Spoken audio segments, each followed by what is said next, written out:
Oi, gente, beleza? Quem tá falando é o Júlio. Lançou animação nova. Uhul. Eu tô muito irritado, velho. Então, hoje eu vou falar de um negócio que eu queria falar faz bastante tempo, só que eu não tinha saco pra falar. Um dia, eu vou contar o dia que eu fui mordido por um escorpião.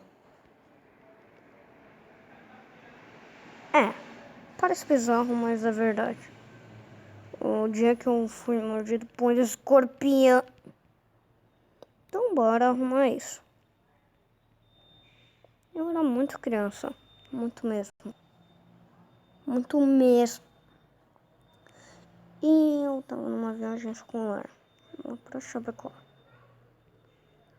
Eu tava sentado numa arvorezinha comendo meu lanchinho. Eu tô lembrando que eu tinha levado um pão com maionese e leite fermentado. De caixinha. Eu não vou animar isso. Então, o pior poderia acontecer. Uma aranha olhou pra mim? Não. Uma mosca passou por mim agora? Não. Um bebê assassino olhou pra mim? Não. Um escorpião.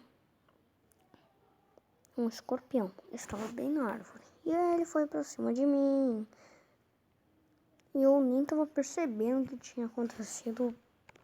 Por isso, olha minha cara. Olha a cara que eu tava ali, velho. Mano, eu tava, tipo, muito focado nas coisas que eu tava comendo. Até que ele chegou em mim. E essa foi a pior parte. Muito pior parte. Porque daí ele me picou. E você sabe como é.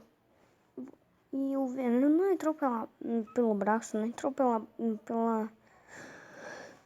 perna, entrou bem pela cabeça. Ainda bem que isso... Eu nem tinha percebido que ele tinha me picado por causa que ele só fez um sanguezinho.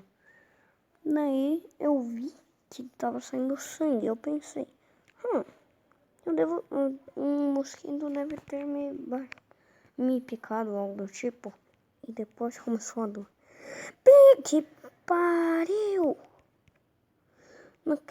Velho, doeu tanto que eu comecei a chorar.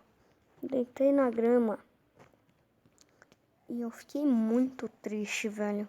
Tipo, mano, eu fui picado por alguma coisa. O que foi isso? Depois passou e a gente viu um escorpião morto. Literalmente morto. Aí todo mundo disse que era isso. E eu acreditei. Mano, essa história é muito antiga, faz uns 5 anos. Mano, é muito antiga essa história.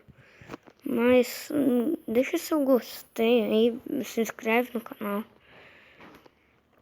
E compartilha esse vídeo aí pra mostrar minha história. Bora bater 10 inscritos. Falou.